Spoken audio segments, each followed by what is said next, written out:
Kembali lagi kita lanjutkan dialog di Apa Kabar Indonesia Pagi, Pak Tantan. Tadi harapan dari masyarakat aja, dibubarkan sajalah ormas-ormas yang meresahkan ini. Kalau menurut kacamata sosiolog sendiri, apakah ormas-ormas yang meresahkan ini memang perlu harus dibubarkan langsung atau dibina dulu? Oke, jadi ormas itu kita tahu merupakan bagian yang perwujudan dari undang-undang ya, implementasi undang-undang tentang kemerdekaan berserikat, berkumpul dan menyatakan pendapat. Itu satu. Jadi sebetulnya kehadiran ormas itu keniscayaan republik, terutama dalam sistem demokrasi. Cuman masalahnya kan sekarang dicederai ya, dan akhirnya glorifikasi di tingkat masyarakatnya luar biasa. Kalau ada kejadian preman itu ormas gitu, harus dibedakan sebetulnya preman sama ormas ya. Dan tapi ternyata kita sudah dalam tanda petik ya sudah gagal menjelaskan itu ke masyarakat. Maka selain pembinaan di tingkat ormas sendiri, juga memang sosialisasi kepada masyarakat atau mungkin pemerintah kalaupun mau merevisi ya Mbak ya.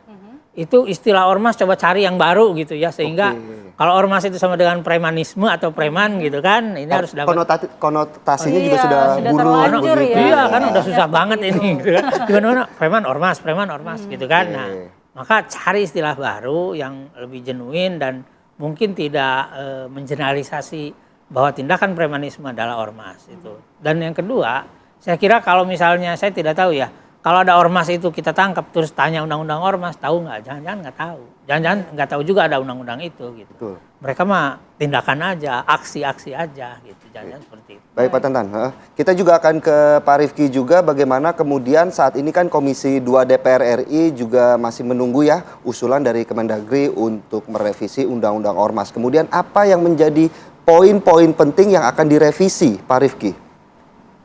Nggak tahu, karena kan Kemendagri yang mau merevisi. Kalau Komisi 2 sifatnya menunggu. Jadi kalau ditanya apa pointers yang akan direvisi, tanya kepada pemerintah. Tapi kalau tanya saya merasa belum perlu direvisi Undang-Undang Ormas. Problemnya itu bukan pada norma undang-undang, bukan pada bunyi pasal dan ayat di undang-undang. Problemnya adalah bagaimana kita mampu menjalankan undang-undang. Di dalam Undang-Undang Ormas, Undang-Undang Nomor 17 Tahun 2013 disebutkan sejumlah larangan bagaimana fungsi pengawasan yang dilakukan oleh pemerintah pusat dan pemerintah daerah. Dan di situ disebutkan juga ketentuan lebih lanjut terkait dengan pengawasan diatur melalui peraturan pemerintah. Saran saya, kalau pemerintah merasa bahwa instrumen hukum kurang ketat, kurang kuat selama ini, atur di level peraturan pemerintah saja. Karena kalau di undang-undangnya, kalau kita baca sungguh-sungguh undang-undang, rasa-rasanya sudah bagus kok undang-undangnya. Bahwa sekali lagi di lapangan banyak sekali keluhan, banyak ormas-ormas yang bermasalah. Itu persoalannya adalah pada kemampuan pemerintah menegakkan sejumlah aturan di dalam undang-undang tersebut untuk kemudian bisa melakukan pengawasan yang lebih ketat kepada ormas. Jadi kalau Komisi 2 DPR RI sudut pandangnya seperti itu. Kalau Anda mengatakan bahwa Undang-Undang Nomor 17 Tahun 2013 ini sudah memberikan ruang yang cukup untuk menertibkan ormas-ormas yang ada saat ini, faktanya adalah saat ini jumlah ormas sangat besar begitu Pak Rifki, sudah 500 ribuan lebih. Nah, dengan aturan yang ada sekarang kan apakah tidak bisa memfilter begitu agar tidak tumbuh subur ormas-ormas sehingga ketika ormas ini sudah tidak punya sumber dana maka lahirlah aksi premanisme atau pemalakan? Itu kan pengawasan oleh pemerintah. Mestinya Ya, tapi kan dibikinlah aturannya pengawasan bisa secara diatur berkala. mengenai syarat-syaratnya begitu diperketat Pak Rifki dalam undang-undang. Contohnya gimana? Contohnya gimana Ya, diperketat? misalnya untuk mendirikan sebuah ormas mungkin butuh Ada batas kuota iya, begitu ya Pak Rifki untuk bisa mendirikan sebuah ormas. Di undang-undang disebutkan batas kuota, silahkan saja kalau pemerintah ingin seperti itu. Tapi ingat juga itu juga bisa bertentangan dengan ketentuan konstitusi terkait dengan kebebasan hak berserikat dan berkumpul. Bagi saya sebetulnya mendirikan ormas itu sebuah kebebasan. Yang tidak boleh bebas itu perilakunya oleh ormas. Oke. Gitu. Kalau dari sejak awal pendiriannya dibatasi, itu berpotensi bersifat inkonstitusional, melanggar konstitusi. Karena kan kita belum tahu orang mau mendirikan ormas itu akan disalahgunakan atau tidak, kan belum tahu karena dia baru mau mendirikan. Nah, yang paling penting begitu sudah didirikan, pengawasannya yang ketat. Kalau dalam proses pengawasan itu didapati apa yang tadi disampaikan oleh teman-teman di studio, nyata-nyata ada penyimpangan, nah di situ kemudian punishment dilakukan sampai dengan pembubaran.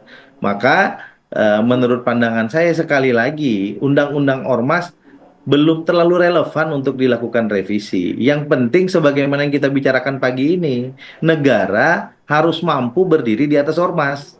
Negara harus punya Ya. kewibawaan di atas ormas.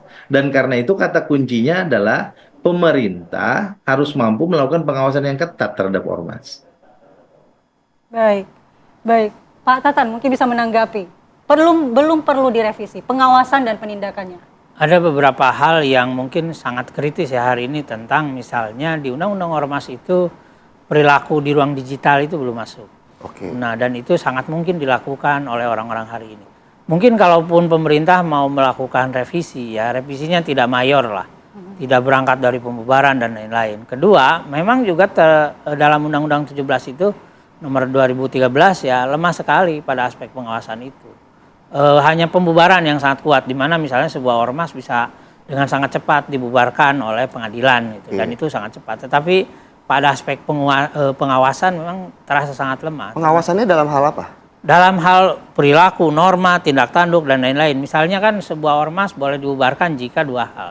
Satu, bertentangan dengan Pancasila dan Undang-Undang Dasar, yaitu standar, dan itu normatif lah. Ya. Yang kedua, mengganggu ketertiban umum. Nah, pasal mengganggu ketertiban umum itu sangat cukup kabur. Jadi bisa siapa yang mendefinisikan itu agak berat juga gitu. Makanya kemudian kadang-kadang ormas-ormas yang melakukan tindakan premanisme, mungkin bagi si pelaku tindakan, saya bertahan hidup nih, mau dari mana lagi ya, caranya kaplingisasi. Toh orang juga ngasih parkir itu sukarela dan sebagainya. Artinya pengawasan aliran dana juga saat ini belum ada pengawasan? Audit formal sudah, kalau Oke. itu menggunakan pendekatan formal. Tetapi alokasi-alokasi yang terkait dengan pengawasan dari pemerintah menyangkut proporsi berapa ormas itu dapat, terus harusnya jadi apa, setelah itu kemudian outcome-nya jadi apa, itu sangat kabur. Dan itu penting sekali dipastikan bahwa negara mewakili rakyat Indonesia hadir di atas tindakan ormas itu. Gitu ya. Nah, untuk kasus saat ini adanya wacana untuk revisi undang-undang, kira-kira DPR perannya harus seperti apa? Nanti biar kita sekalian minta Pak Rifki nih. Ya, mungkin peran dari DPR karena ini inisiatif pemerintah ya memang menunggu. Tapi setidaknya DPR mungkin sudah punya beberapa poin yang bisa memasukkan, diantaranya tadi kekerasan digital dan lain sebagainya, terus menyangkut transparansi dan sistem pengelolaan dana, terus proporsi alokasi dana, termasuk juga saya kira tidak merupakan pengekangan jika ada semacam penghitungan dalam sebuah daerah itu proporsi boleh berdirinya ormas itu sekian. Memang Jawa Barat misalnya nomor 2 ya tadi 116 dan Jawa Timur nomor 1 dengan 118.000 gitu.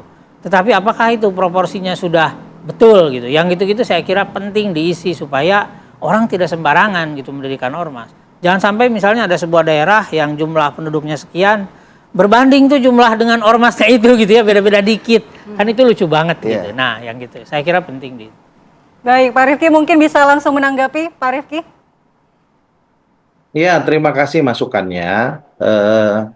Bagi saya pribadi, perilaku-perilaku yang tadi didiskusikan itu kan sebetulnya bisa didekati melalui dua sudut pandang, bukan hanya dari sudut pandang ormasnya saja, tapi juga bisa dilakukan dari sudut pandang tindak pidana umum.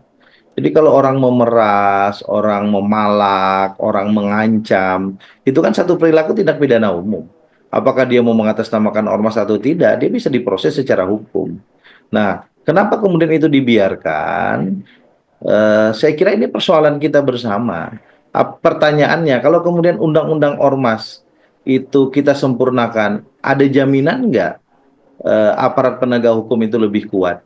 Masa undang-undang ormas akan mengangkangi misalnya kitab undang-undang hukum pidana misalnya? Kan rasanya juga nggak mungkin. Undang-undang ormas itu sifatnya administratif.